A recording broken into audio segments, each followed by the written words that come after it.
અને હવે નજર કરીએ આખરે 5 રાજ્યોનું જનાદેશ જ્યારે આવવા જઈ રહ્યું છે। ઉત્તર પ્રદેશ હોય, ઉત્તરાખંડ હોય, પંજાબ હોય, ગોવા હોય કે પછી મણિપુર હોય, બસ 10 મિનિટની અંદર જ બેલેટ પેપરની ગણતરી કરવામાં આવશે।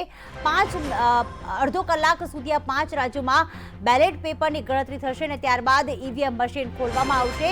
આ વખતે ઉત્તર પ્રદેશ ઉપર સૌની નજર। આમ તો 5 રાજ્યોના પરિણામ ઉપર આજે નિર્ભર કરે છે કે આખરે 2024માં કોની સરકાર બનાવે છે, કારણ કે સૌથી વધારે વિધાનસભાની બેઠકો ધરાવતું ઉત્તર પ્રદેશ રાજ્ય કે જેમાં એક્ઝિટ પોલમાં ફરી એક વખત ભારતીય જનતા પાર્ટી જે છે એ બહુમત સાબિત કરી શકે છે, પરંતુ ઇતિહાસ એવું કહે છે કે જેણે એક વખત બહુમત વાળી પાર્ટી બનાવી હોય તો બીજી વખત પુનરાવર્તન નથી થતી। તો આ તરફ સમાજવાદી પાર્ટી અને બહુજન સમાજવાદી પાર્ટીએ પણ પૂરેપૂરી તૈયારી કરી છે। પ્રચાર કરવામાં આવ્યા, પૂરજોશમાં રોડ શો કરવામાં આવ્યા। તો આ તરફ વડાપ્રધાન નરેન્દ્ર મોદીએ પણ અનેક રેલીઓ અને જનસભા કરી છે, તો તેની અસર પણ જોવા મળી શકે છે। नोएडा થી સતત અજય हमारी साथ जुड़ाया है। अजय, उत्तर प्रदेश में भले ही 312 बैठकों के साथ पिछली बार भारतीय जनता पार्टी ने जो है बहुमत साबित किया था और अपनी पार्टी बनाई थी उत्तर प्रदेश में, लेकिन इस बार भी कोई भी कसर रखी नहीं गई है। 7वें चरण का मतदान था, उससे पहले भी खुद प्रधानमंत्री मोदी ने जो है वाराणसी में रोड शो किया था, वाराणसी के ग्राम्य विस्तार में जनसभा को संबोधन किया था।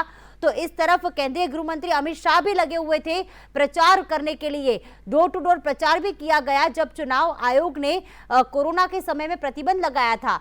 इस सब की असर कितनी परिणाम पे हो सकती है?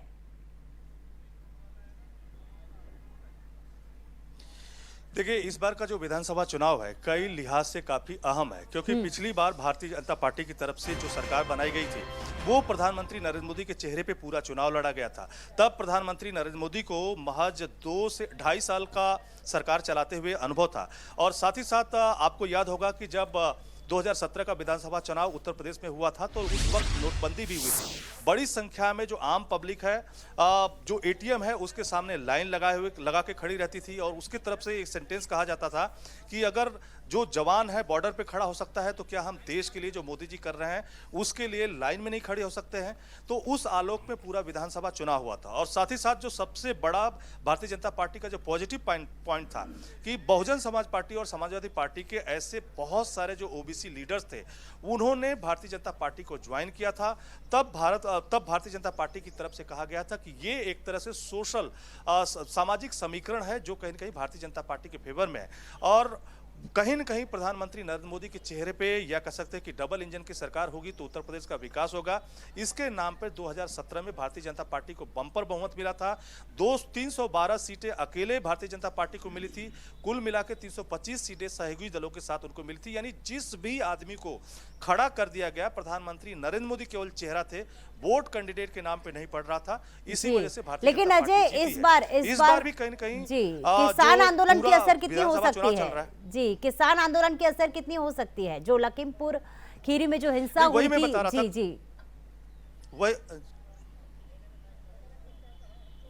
वही मैं बता रहा हूं कि लेकिन इस बार भारतीय जनता पार्टी के सामने चुनौतियां अलग है, क्योंकि इस बार सिर्फ प्रधानमंत्री नरेंद्र मोदी के चेहरे पे चुनाव नहीं लड़ा जा रहा है, बल्कि 5 साल सरकार चली है। योगी आदित्यनाथ उसके मुख्यमंत्री हैं। योगी आदित्यनाथ की तरफ से जो जिस तरह से शासन किया गया वो भी कहीं न कहीं उत्तर प्रदेश में एक मुद्दा है।